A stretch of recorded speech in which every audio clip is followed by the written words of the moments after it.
Assalamualaikum warahmatullahi wabarakatuh. Kepada yang kami ta'adimkan, Bapak Dr. Mahfud Junaidi MAG, serta teman-teman yang saya sayangi. Pada kesempatan kali ini, saya Anissa Mufidah, perkenankanlah hendak mempresentasikan sebuah makalah yang berjudul Pendidikan Agama dan Etika Sosial Persaudaraan. Berbagai permasalahan menimpa bangsa Indonesia seperti masih adanya konflik sosial di berbagai tempat, pelanggaran etika dan susila sehingga melanggar nilai-nilai etika sosial. Ironisnya, permasalahan tersebut juga terjadi di lingkungan sekolah. Berbagai permasalahan tersebut kemudian menimbulkan pertanyaan tentang peran dan sumbangan pendidikan agama Islam dalam mengembangkan etika sosial persaudaraan. Walaupun variabel berkembangnya permasalahan tersebut sangat kompleks, akan tetapi secara langsung maupun tidak langsung dihubungkan dengan gagalnya pendidikan agama di sekolah. Berdasarkan permasalahan tersebut, maka dapat diambil rumusan masalah yang pertama, yaitu apa pengertian pendidikan agama dan etika sosial persaudaraan. Yang kedua yaitu bagaimana konsep etika sosial persaudaraan. Kemudian yang ketiga yaitu bagaimana peran pendidikan agama dalam membangun etika sosial persaudaraan. Pendidikan agama merupakan usaha sadar dan terencana yang dilakukan oleh keluarga, sekolah, masyarakat yang bertujuan untuk menanamkan pengetahuan dalam memperdalam agama. Sedangkan etika sosial persaudaraan merupakan nilai dan norma moral yang menjadi pegangan bagi seseorang atau suatu kelompok dalam mengatur tingkah lakunya, baik hidup perseorangan maupun hidup dalam bermasyarakat. Kemudian rumusan masalah yang kedua yaitu tentang konsep etika sosial persaudaraan. Dalam perspektif filosofis sosiologis, keberagamaan menurut Sartre dan Cope sedikitnya memiliki 5 dimensi, yaitu teologikal, ritual, eksperiental, intelektual, dan etikal. Secara normatif, Imam Muslim dalam kitabnya Sahih Muslim menyebutkan bahwa inti agama meliputi 3, yaitu Islam, iman, dan ihsan.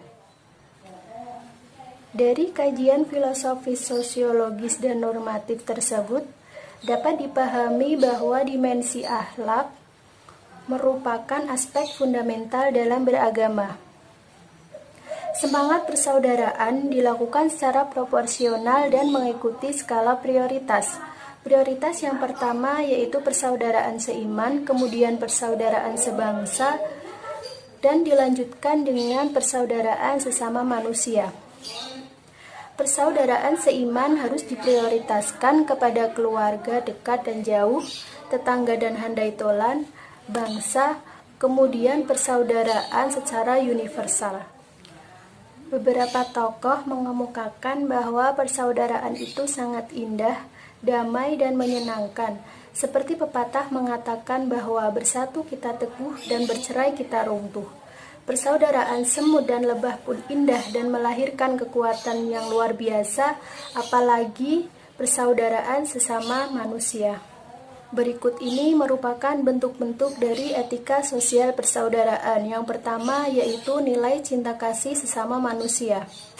Nilai cinta kasih sesama manusia merupakan nilai etika sosial yang sangat fundamental dalam membangun persaudaraan. Untuk menerapkan nilai cinta kasih sesama manusia dapat diwujudkan dengan silaturahim. Yang kedua yaitu berbaik sangka atau husnudzon. Berbaik sangka atau husnudzon dalam arti lain diartikan sebagai respect for each other. Yang ketiga yaitu toleransi. Toleransi memiliki nilai luhur dan mulia apabila dilaksanakan akan membuat hidup itu menjadi indah, damai, dan harmoni. Agama maupun para filosof agung menempatkan ajaran toleransi ini sebagai bagian dari ajaran yang fundamental. Kemudian yang keempat yaitu saling menghormati atau ihtiram. Artinya saling menghormati kepada sesama manusia melalui tutur kata, sikap, dan tingkah laku. Kemudian yang kelima yaitu ta'aruf, tafahum, dan ta'awun atau saling mengenal, saling memahami, dan saling tolong-menolong. Ta'aruf, tafahum, dan ta'awun ini merupakan satu rangkaian dalam membangun persaudaraan.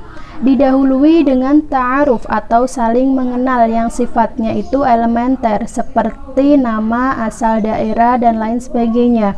Seperti contoh, apabila saya bertemu dengan orang baru, maka hal pertama yang akan saya lakukan yaitu dengan perkenalan atau saling mengenal dulu dengan tanya siapa namanya, dari mana asalnya, dan lain sebagainya. Kemudian setelah ta'aruf meningkat menjadi tafahum atau sikap saling memahami antara satu dengan yang lain. Memahami di sini itu memahami kekurangan dan kelebihan orang lain yang meliputi sifat, karakter, kebiasaan, hobi, dan lain sebagainya.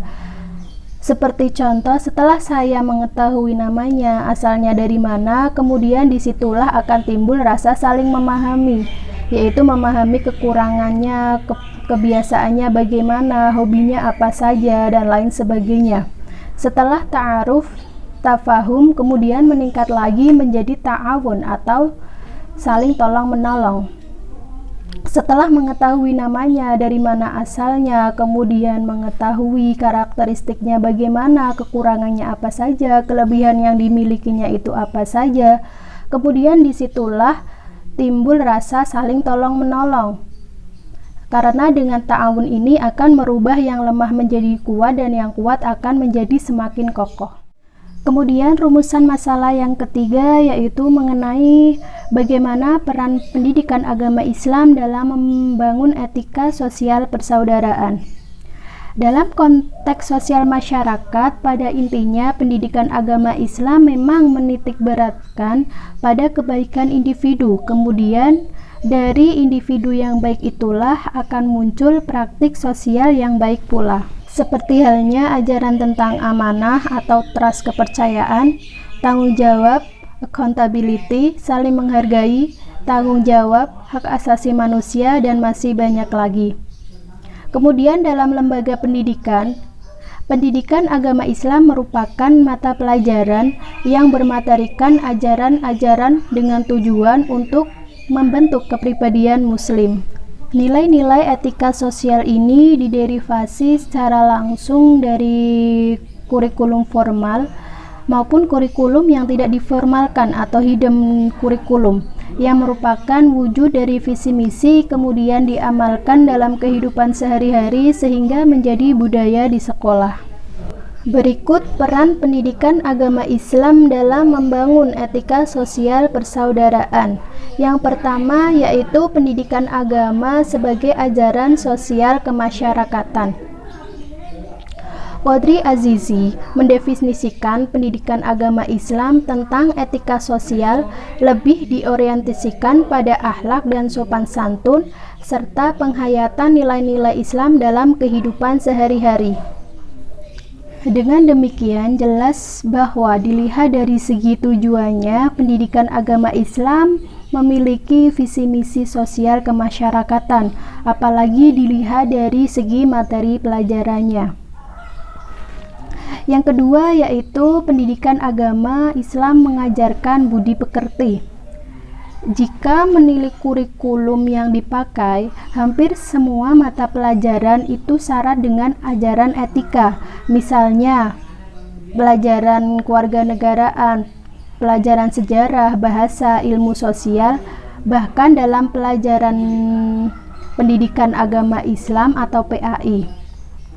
Sebenarnya disinilah konsep pendidikan agama Islam dengan mengajarkan budi pekerti atau etika pada peserta didik. Yang ketiga yaitu pendidikan agama Islam mengajarkan respek dan tanggung jawab. Peran pendidikan agama Islam Dalam mengajarkan respek dan tanggung jawab, penting sekali. Dalam hal ini, respek mencakup dalam 3 hal. Yang pertama, respek terhadap diri sendiri, respek terhadap orang lain, dan respek terhadap segala bentuk kehidupan dan lingkungan. Materi pendidikan agama Islam mencakup akhlak terhadap diri sendiri dan lingkungan. Nah, dari sini, respek dan tanggung jawab mengharuskan peserta didik untuk memperlakukan orang lain sebagai manusia yang mempunyai harga diri dan hak asasi. Yang keempat, yaitu pendidikan agama Islam mengajarkan voluntarisme atau kedermawanan. Dalam permasalahan ini, pendidikan agama Islam sangat jelas mengajarkan tentang kedermawanan. Seperti contoh, dalam materi pendidikan agama Islam ada materi yang mengajarkan tentang zakat, infak, dan amal. Kemudian, dari keempat peran pendidikan agama Islam dalam membangun etika sosial persaudaraan, ada beberapa aspek yang perlu ditekankan pada anak didik agar tujuan pendidikan itu tercapai. Salah satunya yaitu melalui proses pembiasaan. Berikut ini dikemukakan pembiasaan dari bentuk-bentuk etika sosial persaudaraan. Yang pertama yaitu silaturahim. Untuk mewujudkan cinta kasih kepada sesama manusia, sekolah melakukan yang pertama yaitu menganjurkan budaya 3S, yaitu senyum, salam, dan sapa. Kemudian yang kedua yaitu untuk meningkatkan rasa saling mencintai terhadap sesama teman, sekolah juga mengadakan outbound atau camp. Yang kedua yaitu husnudzon atau berbaik sangka. Agar sikap husnudzon ini menjadi nilai inti dalam pergaulan sehari-hari, maka sekolah, terutama guru pendidikan agama Islam, mengajarkan moral knowing, atau yang kedua dengan memberikan keteladanan. Kemudian yang ketiga yaitu tasamuh atau sikap toleransi. Sikap toleransi diajarkan dalam kurikulum pendidikan agama Islam dan pendidikan kewarganegaraan. Jadi, ajaran toleransi ini masuk ke dalam formal kurikulum. Kemudian yang keempat yaitu ihtiram atau saling menghormati. Sikap saling menghormati ini terdapat pada pelajaran pendidikan agama Islam, terutama pada subbab pendidikan akhlak. Contoh pembiasaan ihtiram di sekolah yaitu dengan menghormati guru, menghormati sesama teman, dan lain sebagainya. Dan yang kelima yaitu ta'aruf, tafahum, dan ta'awun. Dalam kurikulum, materi tentang perkenalan, saling memahami, dan tolong-menolong ini sudah tertera dalam mata pelajaran fikih dan akidah akhlak. Untuk mengembangkan sikap tafahum di dalam lingkungan sekolah, maka upaya yang dilakukan yaitu melalui sholat berjamaah, berdoa bersama, peringatan hari besar, dan program pesantren kilat. Demikianlah pemaparan dari saya, kurang lebihnya mohon maaf. Wassalamualaikum warahmatullahi wabarakatuh.